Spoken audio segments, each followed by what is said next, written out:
Bonjour tout le monde. Non, bonjour, bonsoir. Tout dépendra de l'heure à laquelle vous allez regarder cette vidéo, bien sûr. Et c'est toujours un plaisir pour moi d'être devant vous ici à vous parler de développement personnel, de business, de motivation, d'entrepreneuriat et d'autres sujets de la même catégorie. Et dans la précédente partie de cette vidéo, on avait parlé. Ouais, c'était quoi? Ouais, on avait parlé d'un étudiant qui, après l'obtention de son diplôme universitaire, va aller chercher un emploi et échanger 40 ans de sa vie contre un salaire pour enfin prendre sa retraite à 60 ou 65 ans et mourir. Dommage pour lui, il y a plus mieux, il y a mieux que ça dans la vie. Et dans cette seconde partie, on va parler d'une personne qui, au lieu d'échanger son temps contre de l'argent, va préférer plutôt de se donner volontairement à l'enfer en travaillant jour et nuit afin de créer sa propre réalité et vivre la vie qu'il a toujours rêvé. Et si vous n'avez pas regardé cette première partie, qui parle justement de cette personne qui échange son temps contre de l'argent, alors cliquez sur le petit lien qui va s'afficher quelque part en haut à gauche ici pour regarder justement cette première partie. Et passons maintenant à la seconde partie. Et pour cela, je vous souhaite bon visionnage.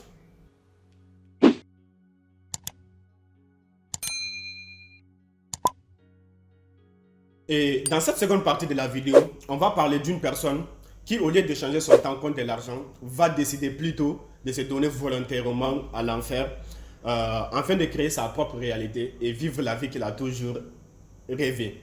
Et je sais que vous aussi, dans cette précédente partie où on échange son temps contre de l'argent, n'est pas une vie qui vous convient.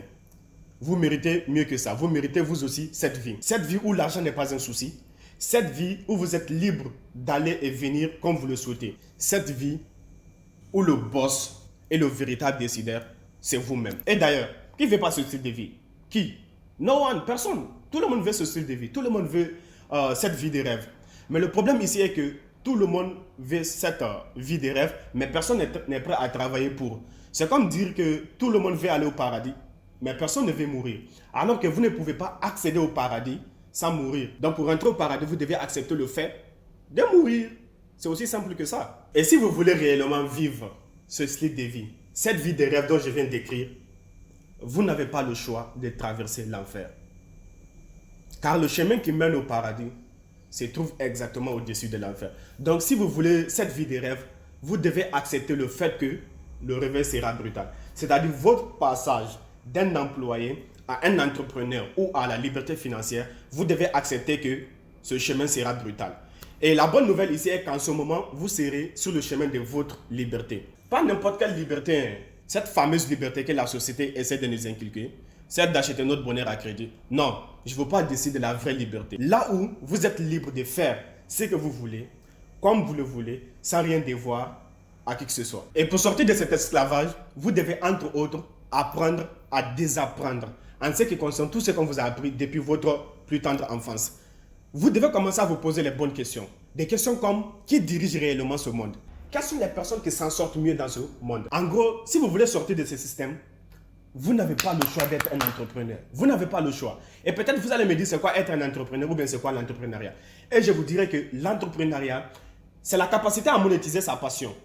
Et dans ce processus de monétisation de sa passion, l'entrepreneur en question est prêt à mettre en jeu sa carrière et sa sécurité financière pour mettre en œuvre une idée où il va mettre tout son temps et son argent dans la création d'une entreprise risquée. Et c'est le risque qui fait l'entrepreneuriat. Ici, l'entrepreneur est le contraire de tout ce qui peut être un salarié. Mais il faut retenir que la plupart des entrepreneurs ont été des employés à un certain moment de leur vie. Comme le cas de Jeff Bezos, le patron d'Amazon, l'homme aux 200 milliards de dollars, de Gary Vee, de Grant Cardone et d'autres entrepreneurs, bien sûr. Mais leur envie de liberté, leur envie d'indépendance était si élevée, était si puissante qu'ils ont décidé soit de quitter leur emploi ou de monter leur propre entreprise en parallèle avec leur activité en plein temps. Et la véritable différence entre un employé et une personne au mindset d'entrepreneur, c'est que, si vous vous souvenez bien dans la précédente partie, l'employé, dès qu'il a eu une augmentation de salaire ou dès qu'il a eu un emploi mieux payé, il change carrément de style de vie. En commençant par quitter son quartier pour un nouveau quartier plus chic, une plus belle voiture et toutes ces choses qui élève son rang social pour paraître riche devant ses pairs, alors qu'il galère à la fin de chaque mois avec ses différentes factures. Et de la sorte, il est condamné à travailler chaque mois, encore et encore, pour satisfaire son style de vie extravagant. Et à l'opposé de l'employé, la personne au mindset d'entrepreneur sait qu'il ne veut pas rester employé pour le reste de sa vie. Donc, au lieu de rehausser son niveau de vie après une augmentation, il choisit plutôt d'économiser son argent et de l'investir plus tard soit dans l'immobilier ou dans les actions boursières. Ou encore, il met tout son argent dans la création de sa propre boîte. Et c'est ce risque que beaucoup ne sont pas prêts à prendre. Et de nos jours, vous n'avez pas à prendre ces risques. Le risque de quitter votre emploi pour créer votre société dont vous n'êtes pas sûr que ça va aboutir, ou bien le risque de quitter l'école pour créer votre propre société dont vous n'êtes pas sûr de l'aboutissement, vous n'avez pas à prendre ce risque aujourd'hui. Et c'est grâce à Internet.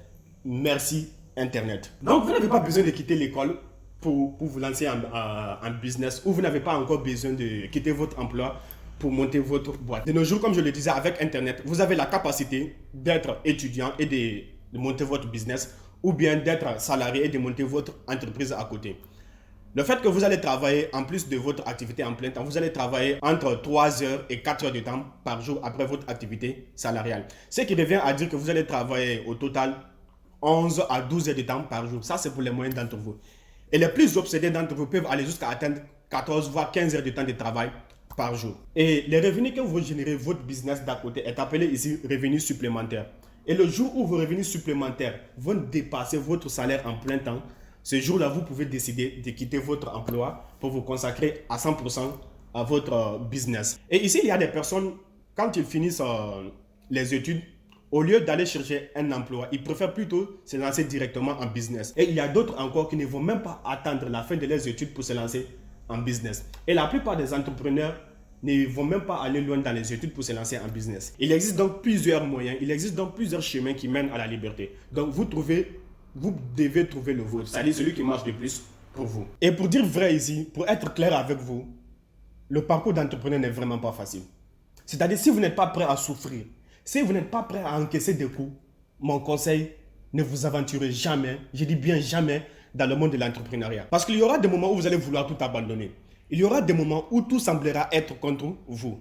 Alors, quoi faire dans ce genre de situation pour ne jamais abandonner? Et pour répondre, je vous dirais tout simplement que vous devez trouver une raison valable, une raison solide pour laquelle vous voulez vous lancer en business. C'est-à-dire, vous devez trouver une cause si forte que, peu importe l'adversité, vous n'allez jamais abandonner. Et c'est à ce moment qu'on va parler des motivations. C'est là qu'on va parler des motivations. C'est-à-dire, quelle est la chose qui vous anime de plus? Quelle est la chose qui vous motive de plus à faire ce que vous faites? Et dans l'entrepreneuriat et la vie en général, il existe 3 types de motivation. Il y a la motivation extrinsèque, il y a la motivation intrinsèque et il y a la motivation prosociale. Ici, la motivation extrinsèque, c'est quand la raison principale pour laquelle vous faites ce que vous faites est animée par une récompense extérieure à vous. Et c'est le cas de plusieurs jeunes entrepreneurs de nos jours. La plupart d'entre eux se lancent en business dans l'objectif de s'acheter une voiture de sport, une Ferrari, une Lamborghini et toutes ces merdes qui n'ont rien à voir avec eux. Raison pour laquelle on constate beaucoup d'échecs chez les jeunes entrepreneurs de nos jours. Car la motivation extrinsèque est la plus faible des motivations. Car sa cause principale est liée à des choses matérielles. Et malheureusement, c'est le type de motivation le plus utilisé de nos jours et je dirais le plus répandu. Et quant à la motivation intrinsèque, elle est plus durable et plus consistante que la motivation extrinsèque. Ici, c'est quand la raison principale de vos agissements est liée à votre propre cause, c'est-à-dire à votre bonheur intérieur. Moi, par exemple, ma motivation intrinsèque, c'est que je déteste être commandé. Oui, je déteste le fait qu'on me dicte ce que je suis censé ou ce que je dois faire. Et pour cette simple raison, je suis prêt à tout. Je dis bien à tout pour être et rester le seul et l'unique maître de ma destinée. Et en plus de ça, quand on a demandé à Cristiano Ronaldo pourquoi il continue de s'entraîner aussi dur, et il a répondu qu'il veut toujours être le meilleur. Il veut toujours se surpasser. Et il veut amener son nom au plus haut niveau dans le monde du football. Et maintenant, on comprend pourquoi il continue de s'entraîner comme une bête, malgré après avoir presque tout gagné dans le monde du football. Et pour la motivation prosociale, elle est plus puissante que les 2 autres types de motivation. C'est lorsque la raison principale pour laquelle vous vous êtes lancé en business est due au fait que vous voulez améliorer les conditions de vie de votre famille, de votre communauté. Ou c'est lorsque vous voulez impacter plus de monde possible, peut-être en les inspirant comme je suis en train de le faire, ou encore en créant un produit qui va peut-être les être utiles au quotidien. Et quand vous associez votre motivation intrinsèque à votre motivation prosociale, là, vous devenez inarrêtable. Avec ces deux types de motivation, vous atteignez une source inépuisable de motivation. Et peu importe les difficultés auxquelles vous allez faire face, peu importe à quel point cela semble impossible, ou peu importe l'adversité, vous allez toujours avoir une raison pour continuer le putain de combat. Et peu importe le niveau de succès que vous allez atteindre dans l'avenir, vous allez toujours avoir une raison pour vous réveiller le matin et continuer d'avancer. Car à présent, vous n'opérez plus sur vos quotas, c'est-à-dire vos résultats obtenus, mais vous opérez plutôt sur votre potentiel. Raison pour laquelle on voit plusieurs personnes à succès de nos jours continuer de taffer comme des malades, continuer de bosser comme des fous. C'est le cas de Cristiano Ronaldo, d'Elon Musk. La raison est que ces gars opèrent sur leur potentiel et non sur leur quota. Et nous voilà à la fin de cette vidéo. Et s'il y a bien une chose que vous devez retenir de cette vidéo, c'est qu'en premier lieu, vous devez trouver votre passion, comme l'a dit Steve Jobs. Vous devez trouver votre passion, votre motivation intrinsèque et votre motivation pro-sociale. Ces trois éléments associés, opérer sur votre potentiel et apporter au monde ce que vous avez de plus à offrir. Et c'était Younous. Je vous donne rendez-vous au prochain épisode et je vous dis ciao. Une dernière chose. Je vous invite à vous abonner si ce n'est pas déjà fait, à liker, à commenter la vidéo. Et surtout, je compte sur vous pour partager cette vidéo pour qu'on puisse atteindre un maximum de personnes. Et